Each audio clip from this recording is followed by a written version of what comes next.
You from Mildersdrift, where Castle Milk Stout has partnered with some traditional practitioners to try and lobby government to officially recognize Ancestors Day. Well, I'm actually joined now by Gogo Dineo Ndlazi to elaborate a bit further on why it's important for traditional practitioners to lobby government. Thank you so much, Gogo Dineo. Why do you think it's so important for this day to actually be officially recognized, same as holidays like your Diwali and the likes? I think for me it's very important to firstly say that it's not just traditional practitioners. I think it's spiritual practitioners. I think it's media, people like you who are saying that if we ought to speak about being African in Africa, there's something that needs to recognize the essence of being African. And the essence of being African for us is understanding the role ancestors play in our lives as the people who are existing in this lifetime, because Ancestors Day is not exclusive to just a particular belief or traditional belief system, because we understand that every religion, every faith is based on someone, and that someone is not walking amongst us. So what does that make that someone? It makes them an ancestor. So this is a day where we remember our Africanness, we remember our oneness, and this is a day that does not become exclusive, because you cannot celebrate Diwali if you don't associate with Hinduism. You cannot celebrate Ramadan if you're not Islam. You can't celebrate Christmas if you're not Christian. But Ancestors Day say actually all these religions are anchored in ancestry, because it speaks of those who lived before, who had connection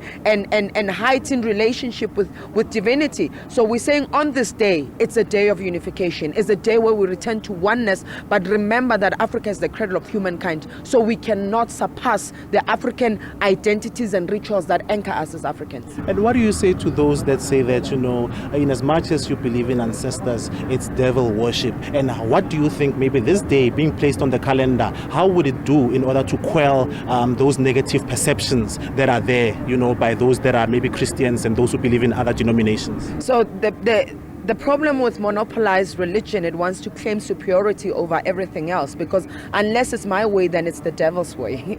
And this is actually failing, and that's blasphemy, because when we were created by God, God created us in our multitude and our diversity. So when we speak about ancestors, the very same Christians believe in ancestors, because they call the God of Abraham the God of Moses. Do you have any idea who Moses is and how you are related and connected to Moses? Then how do I fail to call the God of my ancestors, but I carry their name? I carry their blood in my lineage. How is that demonic? Because we are actually cursing God and insulting God, that for you, God, creating us in this bloodline is something that you did wrong. It's a mistake. And I believe that the God in which is the universal God never makes a mistake, understood very well the assignment, and that we needed to coexist in our diversity. And that's why spirituality is important, because religion seeks to dominate, whereas spirituality seeks inclusivity and oneness. What would you say to legislators who over the years have failed to recognize our African traditional beliefs, but have done so with, like you mentioned, Diwali, and you mentioned your Ramadans of this world? I think to legislation is to say the system has not changed. The people in the system have changed, but we're still operating with the same system that seeks to actually make everything and anyone who associates with Africanism, a minority still in this country. It's really quite problematic, and we cannot make excuses of resources. We cannot make excuses of where. That's why we are actually advocating for the 8th of May, because it's not only Ancestors Day for South Africans, but it's Ancestors Day for all of Africans. And when we look at all of Africans, Africa is 23 million years old, the cradle of humankind. Homo sapien naledi was founded in the cradle of humankind, so meaning humanity was formed here, but the very same essence of humanity gets demonized. That's why we are at discourse. That's why there's so much political turmoil. That's why there's a lot of unjust system in the world in general, especially in South Africa, because we've neglected the essence of who we are. It is time that we return. May is the month of Africa Day.